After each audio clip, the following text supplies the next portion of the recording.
Bismillahirrahmanirrahim. Assalamualaikum warahmatullahi wabarakatuh. Kami dari kelompok 1. Perkenalkan, nama saya Isanur Fahmi. Di sini saya akan menjelaskan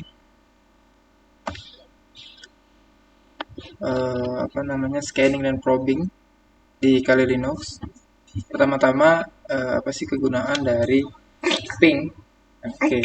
Dengan perintah ping, Linux teman-teman dapat mengakses durasi waktu mengirim dan menerima respon dari sebuah jaringan. Jadi cara kerja ping itu dengan mengirim serentetan pesan Internet Control Message Protocol ke target host dan menunggu pesan echo dan ke host dan perangkat. Kemudian yang kedua itu ada apa sih fungsi dari terminal. Jadi terminal itu interface di mana Anda bisa mengetikkan baris-baris perintah berbasis teks dan untuk sistem operasi Linux. Kemudian yang ketiga itu ada apt-get. Nah, ini fungsinya untuk memperbarui basis data paket ya, untuk memperbarui daftar paket untuk meningkatkan versi yang diperlukan. Kemudian yang terakhir Nmap. Jadi fungsi Nmap ini adalah salah satu tool yang ada pada OS Kali Linux, sebuah aplikasi atau tool yang berfungsi untuk melakukan port scanning. Nmap ini dibuat oleh Gordon Lyon atau lebih dikenal dengan nama Fyodor. Oke, sampai situ dulu. Seterusnya akan dilanjutkan oleh teman-teman saya. Terima kasih. Assalamualaikum warahmatullahi wabarakatuh. Pada kesempatan ini saya akan menjelaskan tentang Nmap adalah sebuah aplikasi atau tools yang berfungsi untuk melakukan port scanning dan version. Adalah untuk melihat versi Nmap di dalam laptop atau PC. Nah, keluarkan dulu untuk melihat proses shutdown atau untuk mematikan Kali Linux-nya. Perintah SU digunakan oleh pengguna Debian untuk masuk ke akses root atau menjadi super user. Setelah memasukkan perintah SU, pengguna akan diminta untuk mengetikkan password sebagai autentikasi command cd berguna untuk berpindah direktori atau folder. Perintah apt-get install ssh pada Debian digunakan untuk menginstal paket OpenSSH Server yang menyediakan layanan jaringan yang aman untuk mengakses shell file dan layanan jaringan lainnya pada mesin yang menjalankan server OpenSSH. Ini memungkinkan Anda untuk terhubung ke mesin dari jarak jauh dan melakukan tugas administratif atau mengirimkan perintah ke server tanpa perlu berada di depan mesin fisik, serta untuk mengamankan lalu lintas jaringan yang sensitif. Baik, terima kasih. Itu yang bisa saya sampaikan. Assalamualaikum warahmatullahi wabarakatuh. Bismillahirrahmanirrahim. Assalamualaikum warahmatullahi wabarakatuh. Perkenalkan, nama saya Ahmad Indri Syamuddin dengan NIM 211102441040. Di sini saya akan mempresentasikan atau melanjutkan presentasi yang teman saya lakukan. Pertama, saya akan menjelaskan apa itu sistem CTL status SSH. Perintah sistem CTL merupakan alat manajemen pusat untuk mengontrol sistem ini. Perintah ini adalah untuk mengelola layanan, memeriksa status, dan mengubah keadaan sistem. Kemudian adalah apt-get install Apache 2. Apache merupakan server web yang dapat dijalankan oleh sistem operasi yang ada di Linux. Web server Apache akan bekerja saat pengguna mengetikkan request pada protokol HTTP untuk membuka suatu halaman. Apache akan menjawab request yang akan ditengahkan dan kemudian akan menampilkan halaman yang diminta.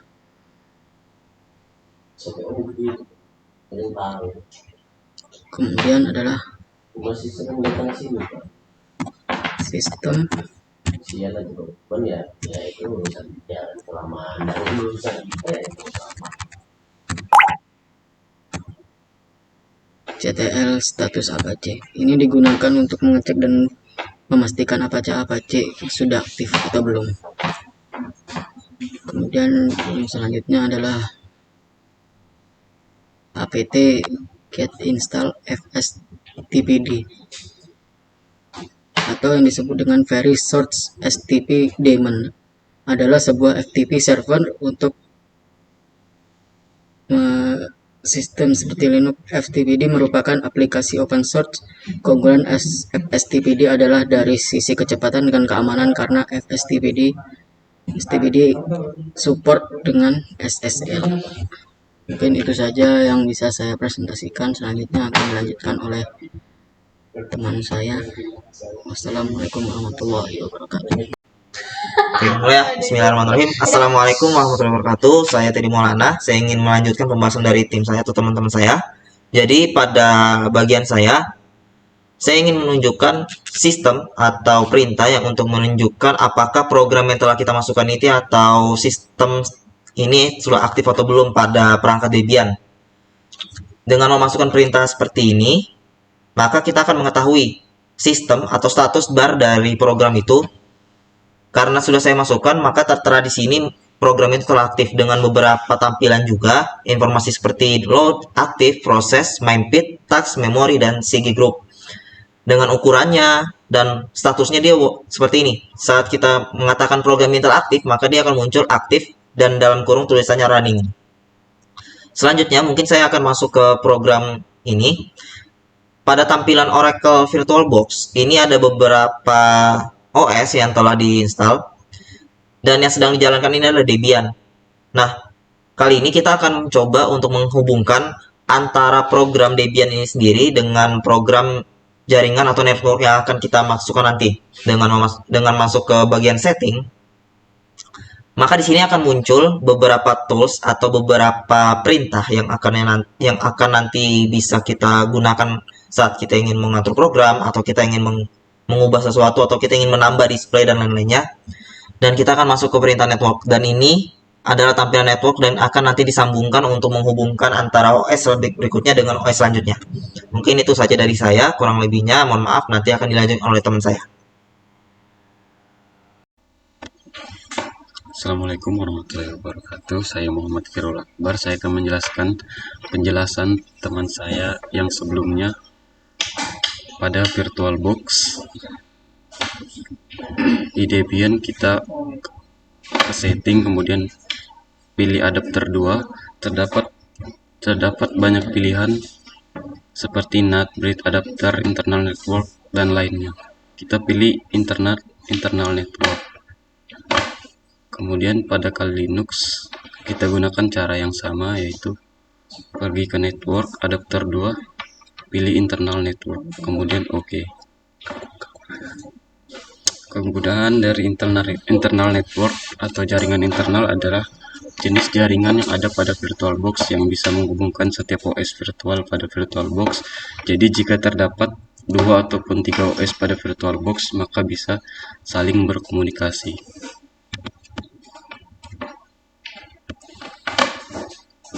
Kemudian jalankan masing-masing kedua mesin virtual tersebut. Klik menu start, klik tombol start.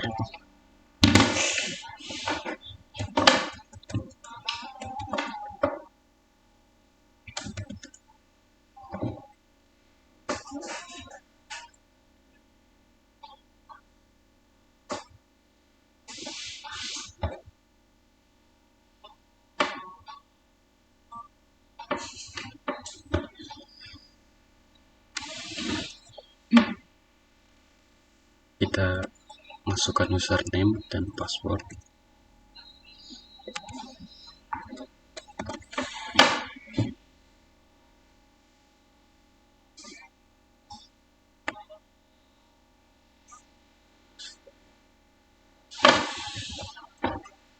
Kemudian di Debian kita akan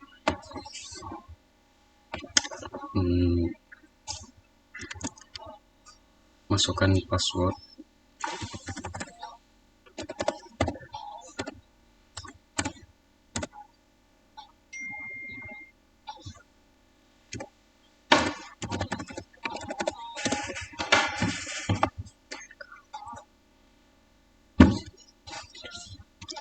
Langkah berikutnya,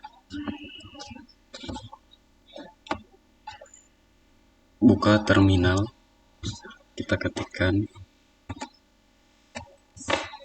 cmd, masuk ke super user,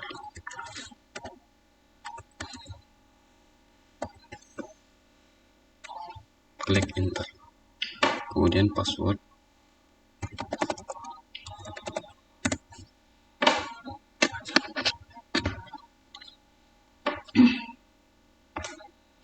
untuk super user sudah dijelaskan teman saya sebelumnya. Saya menjelaskan langkah-langkah untuk mengatur IP address pada Debian melalui terminal. Mungkin itu saja yang saya sampaikan. Sekian, terima kasih. Assalamualaikum warahmatullahi wabarakatuh. Perkenalkan, nama saya Danang dengan NIM 211102241203. Saya akan melanjutkan dari Mas Khairul Akbar, yaitu tentang di Debian ini. Jadi saya masuk ke Debian dulu. Nah, di dalam Debian ini saya akan memasukkan tentang IP address. Nah, IP address. Jadi lanjutan dari Masnya itu yang pakai user sub. Jadi kegunaannya adalah untuk langkah-langkah mengatur IP address. Nah, karena IP addressnya, saya salah kata. Jadi kita address IP address atau kita pakai IP add aja. Nah, ini seperti ini hasil dari IP add. Nah, jadi di dalam page ini ada INP 0 S3 sampai INP 0 S8. Jadi terus ada nanti terakhirnya adalah ini inetnya 192 dan selanjutnya. Jadi saya akan menjelaskan kegunaan dari IP address. Nah, jadi perintah IP address pada Debian digunakan untuk menampilkan informasi tentang konfigurasi jaringan pada suatu sistem, mengkompresi interface jaringan, menampilkan statistik jaringan pada suatu interface, dan membuat alias interface jaringan. Dengan menggunakan perintah administrator jaringan dapat melihat informasi tentang alamat IP, subnet mask, status koneksi, dan lainnya. Sebagai pada setiap interface jaringan terpasang pada sistem Debian, perintah IP address adalah alat berguna bagi administrator jaringan dalam mengolah, memantau koneksi jaringan pada sistem Debian. Oke, kita akan melanjutkan pada nomor 22. Jadi pada nomor 22 itu, ini kegunaannya untuk membuat salinan file konfigurasi interface dan menyimpan sebagai file baru dengan nama interface.org. Hal ini berguna untuk membuat backup dari file konfigurasi jaringan asli sebelumnya, melakukan perubahan pada konfigurasi jaringan sehingga pengguna dapat mengembalikan konfigurasi asli jika terjadi kesalahan dalam pengaturan jaringan. Nah, dalam perintah cp, singkatnya adalah copy, digunakan untuk menyalin interface ke file baru interface.org. Perintah ini berguna untuk administrator jaringan dalam menghindari hilangnya informasi yang berharga pada konfigurasi jaringan saat melakukan perubahan pada sistem Debian. Nah, oke, kita langsung ke nomor 23. Nah, dalam nomor 23 ini kita itu harus masuk ke nomor 20, klik tentang nano, lalu klik /etc, lalu kita /network /interface. Nah, di dalam interface ini itu kita harus mengklik namanya auto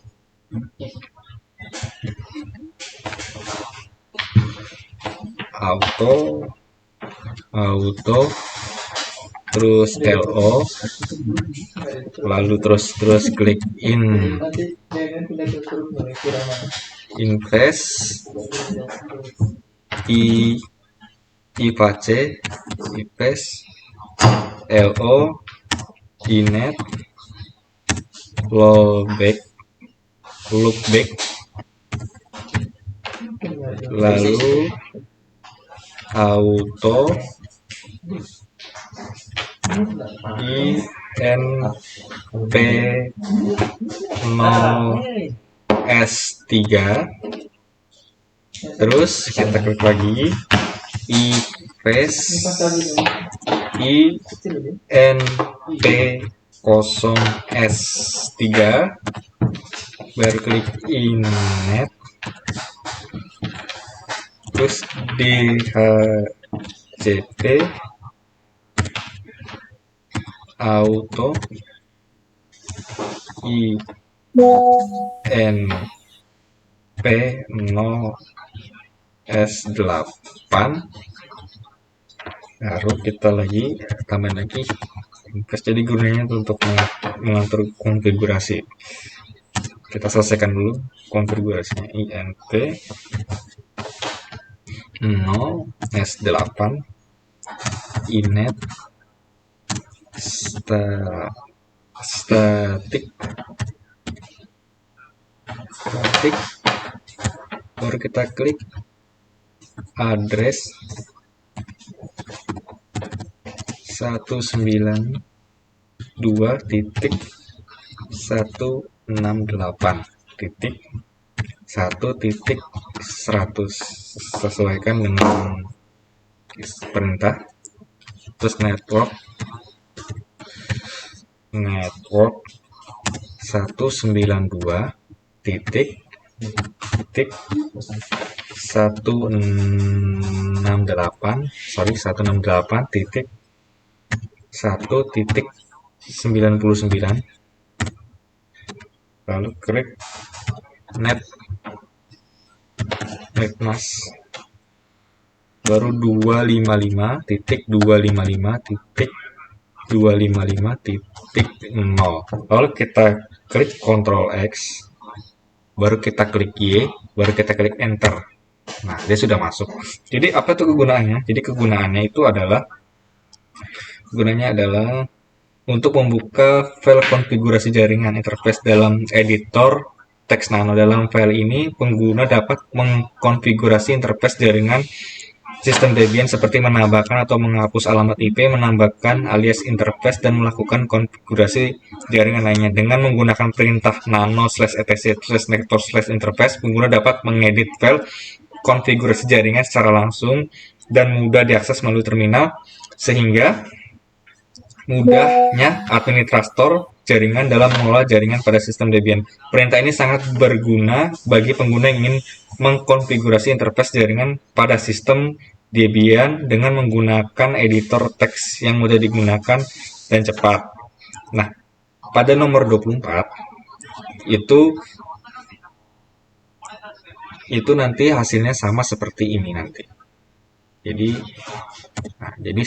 nomor 24 itu sama seperti ini. Jadi untuk mengkonfigurasi IP address static, tambahnya untuk adapter menggunakan tipe apa pada langkah 17. Jadi seperti itu. Oke, mungkin sekian yang saya bisa jelaskan. Mungkin nanti selanjutnya akan dijelaskan oleh teman saya. Oke, waalaikumsalam warahmatullahi wabarakatuh.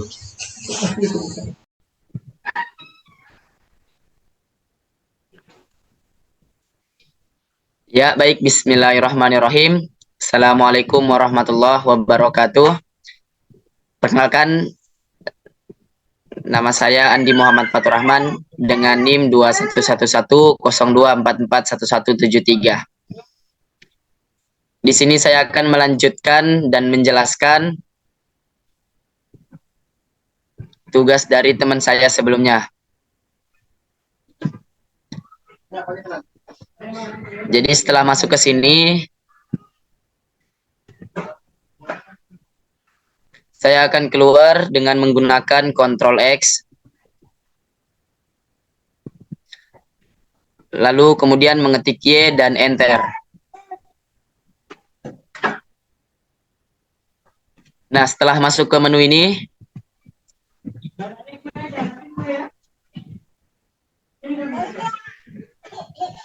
kita akan memasuki sistem networking restart. Sambil menunggu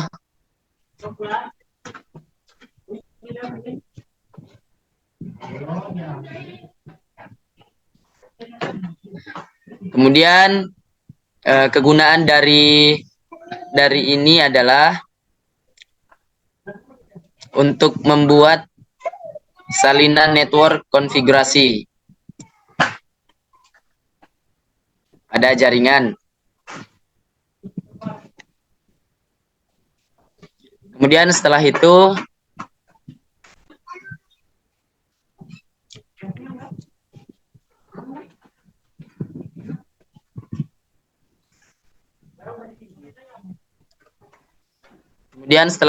pada nomor 28 yang digambar ini,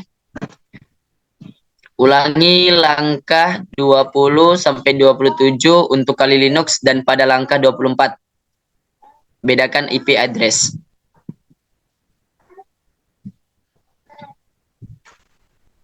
Nah, jadi saya akan membuka Kali Linux.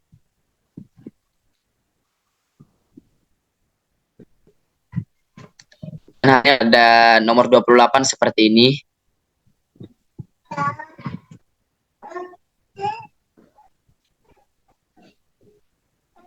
Ya, hasilnya seperti ini, tapi kita ulangin, kita coba kembali di Kali Linux-nya.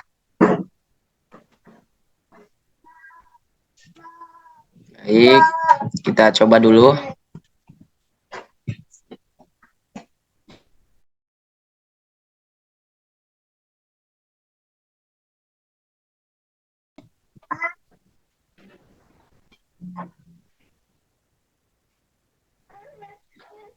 Ya, masih menunggu karena masih loading.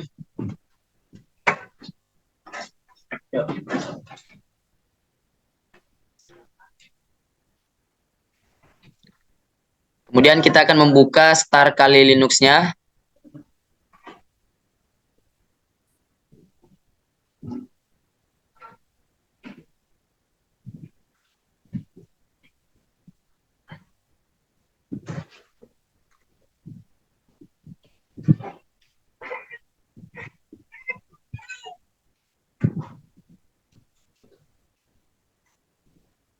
Masih proses loading.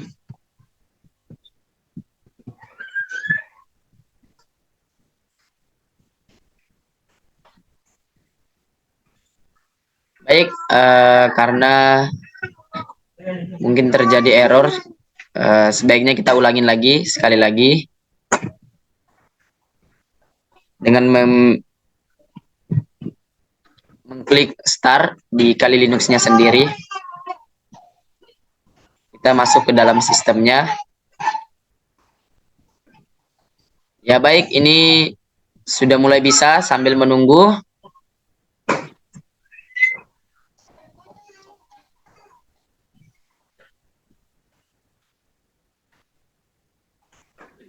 ya.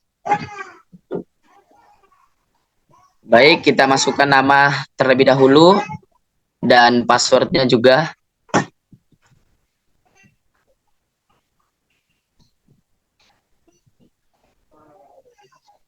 Dan selanjutnya kita langsung ke root terminal emulator dengan memasukkan password. Nah, baik, sudah masuk dan sesuai tampilannya.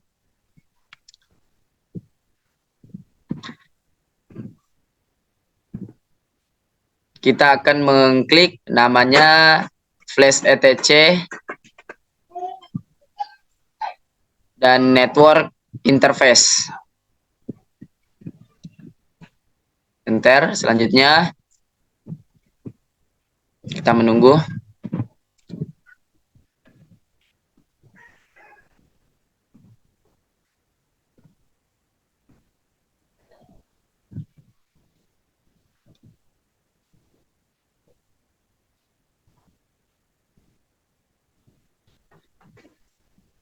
Baik, seperti ini hasilnya.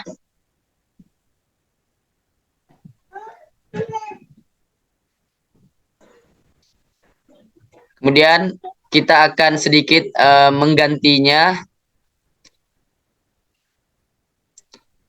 dengan mengklik Ctrl X.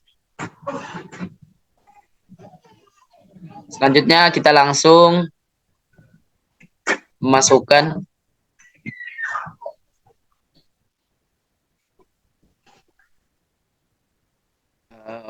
flash etc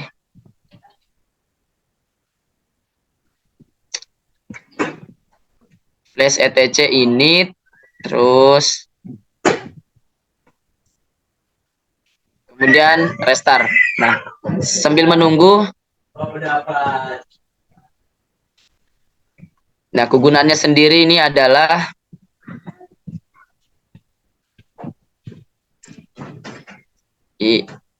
membuat file konfigurasi, file jaringan asli dari konfigurasi untuk sebelum melakukan perubahan.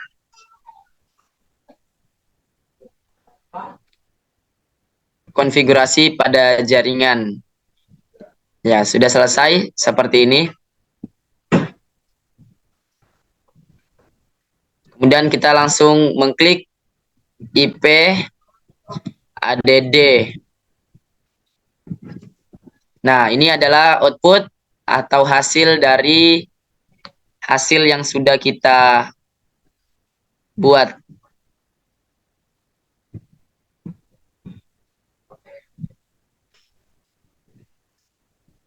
Nah, jadi fungsi dari IP ADD ini adalah untuk menampilkan init dari konfigurasi suatu sistem.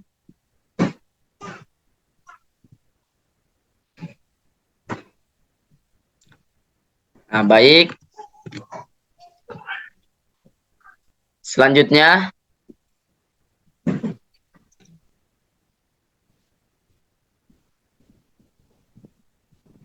ya, kegunaan dari ping 192.168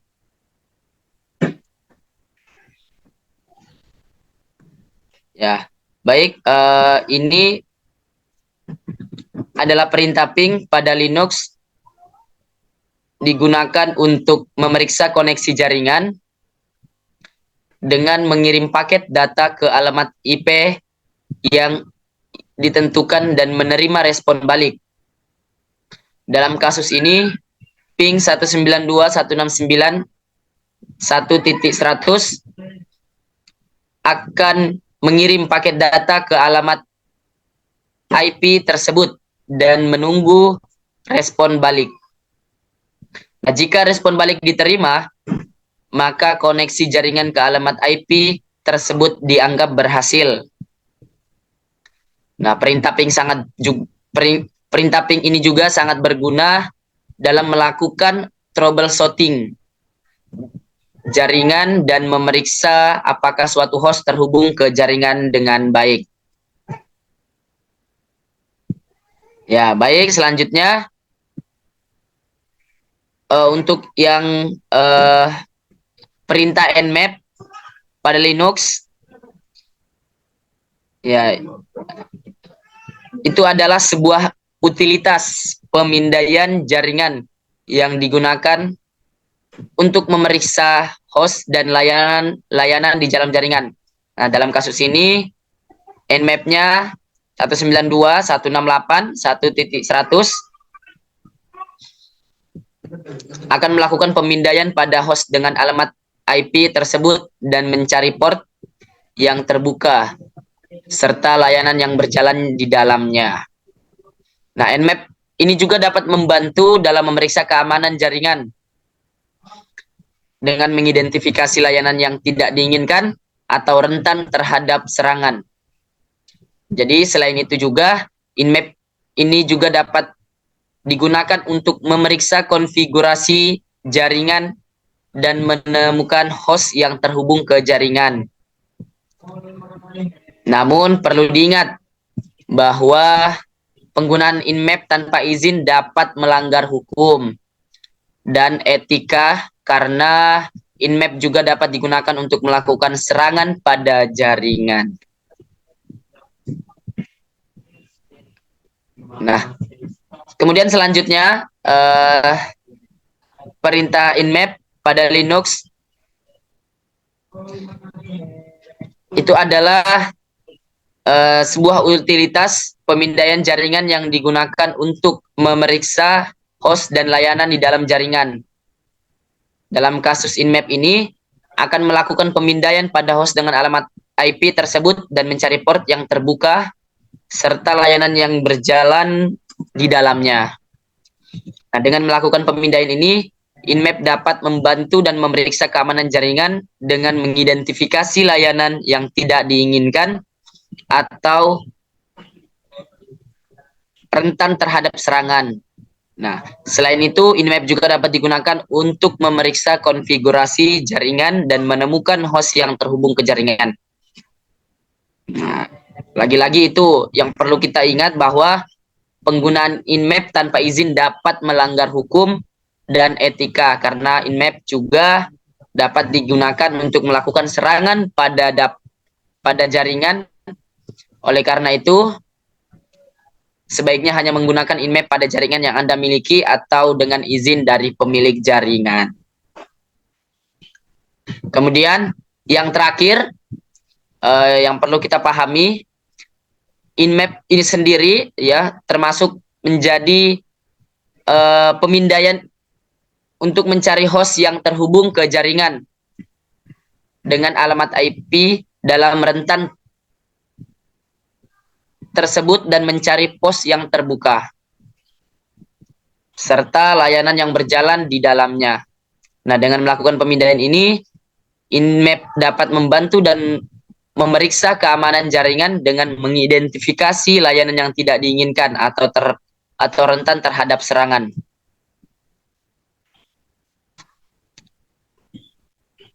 Ya, mungkin sekian dari saya. Dari penjelasan saya, apabila ada kesalahan mohon dimaafkan. Nun wal kolami wa mayasturun. Assalamualaikum warahmatullahi wabarakatuh.